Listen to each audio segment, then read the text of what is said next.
കൊച്ചിയിൽ ഫ്ളാറ്റിൽ നിന്ന് വീണ് 15-കാരൻ മരിച്ച സംഭവത്തിൽ ഞെട്ടിക്കുന്ന വെളിപ്പെടുത്തൽ.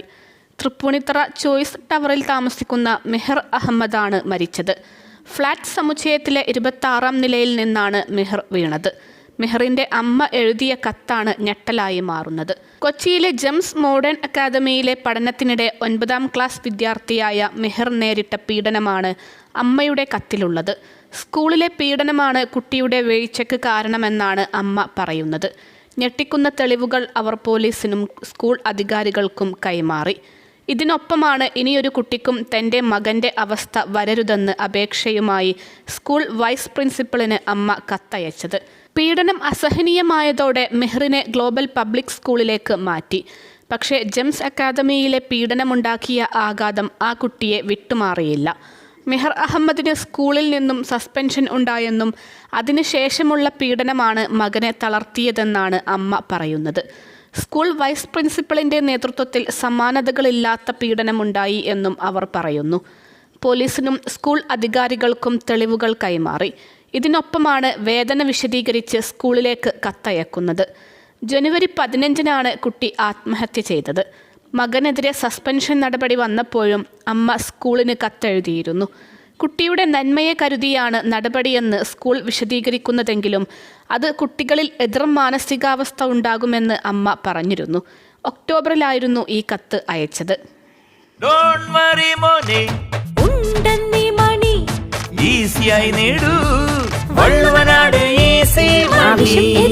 പണം ഞങ്ങൾ തരും.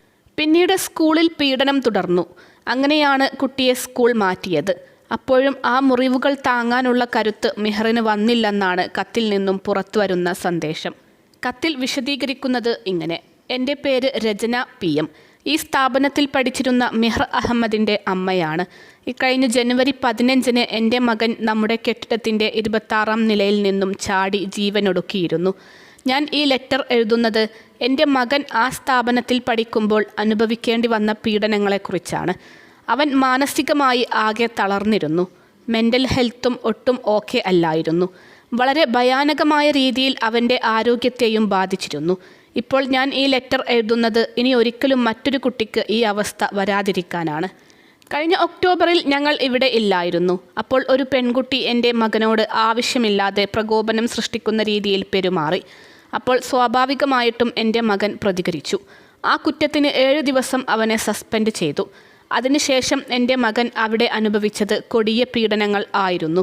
അവനെ അപമാനിക്കുകയും ഏതൊക്കെ രീതിയിൽ തളർത്താൻ പറ്റുമോ അത്രയും അപമാനിച്ചു. സസ്പെൻഷൻ കഴിഞ്ഞ് എത്തിയതിനു ശേഷവും മനസ്സിൽ വൈരാഗ്യം സൂക്ഷിച്ചാണ് പെരുമാറിയത്. അവനെ പരീക്ഷയ്ക്ക് ഇരുത്തിയത് തന്നെ ഒറ്റയ്ക്ക് ഒരു റൂമിലാണ്. അതും പ്രിൻസിപ്പലിൻ്റെ അനുവാദം ഇല്ലാതെയാണ് അങ്ങനെ അവർ ചെയ്തത്. സ്കൂളിലെ വൈസ് പ്രിൻസിപ്പൽ ബിനുവിനെതിരെയാണ് അമ്മ വിരൽ ചൂണ്ടുന്നത്. അയാൾ പ്രായപൂർത്തിയാകാത്ത എൻ്റെ മകനെ കണ്ടത് ഒരു ക്രിമിനലിനെ പോലെയാണ്. അവൻ ചെയ്യാത്ത കുറ്റത്തിന് അവനെ മാനസികമായി നല്ലവണ്ണം തളർത്തി. ഇത്രയും കൊടും ക്രൂരത ചെയ്യാൻ അവൻ നിങ്ങളോട് എന്ത് തെറ്റാണ് ചെയ്തത്? അതുകൊണ്ട് നിങ്ങൾ കാരണമാണ് എൻ്റെ മകൻ ഭൂമിയിൽ ഇല്ലാത്തത്. നിങ്ങളെപ്പോലെ നീച മനസ്സുള്ളവരോട് മൈൻഡ് ചെയ്യാതെ ഇരിക്കാനാണ് അവൻ നമ്മെ വിട്ട് പോയത്. എന്തിനാണ് നിങ്ങൾ എൻ്റെ മകനോട് ഇങ്ങനെ ക്രൂരത കാട്ടിയത്? ഇങ്ങനെയാണോ കുട്ടികളെ നിങ്ങൾ അച്ചടക്കം പഠിപ്പിക്കുന്നത്? എൻ്റെ മകൻ ഇപ്പോൾ ഉണ്ടായിരുന്നെങ്കിൽ ഇതേ ചോദ്യം അവനും ചോദിക്കുമായിരുന്നു. എൻ്റെ കണ്ണുനീർ എനിക്ക് അടക്കാൻ കഴിയുന്നില്ല.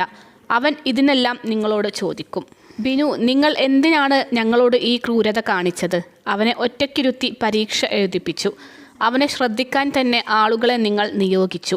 വാഷ്റൂമിൽ പോകുമ്പോൾ അവൻ്റെ പിന്നിൽ നിങ്ങൾ ഉണ്ടായിരുന്നു.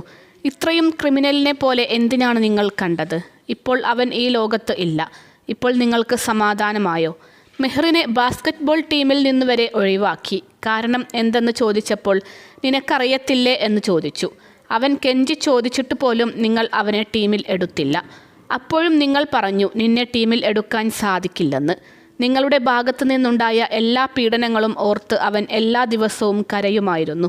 എൻ്റെ മകനെ സസ്പെൻഡ് ചെയ്തതുപോലും പ്രിൻസിപ്പലിൻ്റെ അനുവാദം ഇല്ലാതെയാണ്. അവനെ ഇമോഷണലായി തളർത്തിക്കളഞ്ഞു. എൻ്റെ മകൻ ഇപ്പോൾ ലോകത്ത് ഇല്ലാത്തതിൻ്റെ കാരണം തന്നെ ആ വൈസ് പ്രിൻസിപ്പൽ കാരണമാണ്. നിങ്ങളുടെ മാപ്പ് ഇനി ഞങ്ങൾക്ക് വേണ്ട. ഒരു മാപ്പിലൂടെ ഞങ്ങളുടെ മകനെ ഇനി തിരിച്ചു കിട്ടില്ല. അൽസലാമ ഐ ഹോസ്പിറ്റൽ 21 ലക്ഷത്തോളം സന്തുഷ്ടരായ ഉപഭോക്താക്കളും 2 ലക്ഷത്തോളം തിമിര ശസ്ത്രക്രിയകളും പൂർത്തിയാക്കിയ മലബാറിലെ ഏക കണ്ണാശുപത്രി. ലോകോത്തര നിലവാരമുള്ള ചികിത്സാ സംവിധാനങ്ങൾ, എല്ലാ നേത്രരോഗ ചികിത്സാ സൗകര്യങ്ങളും വിദഗ്ധരായ ഡോക്ടർമാരുടെ മേൽനോട്ടത്തിൽ. Al Salama eye hospital, hospital road, Perinthalmanna.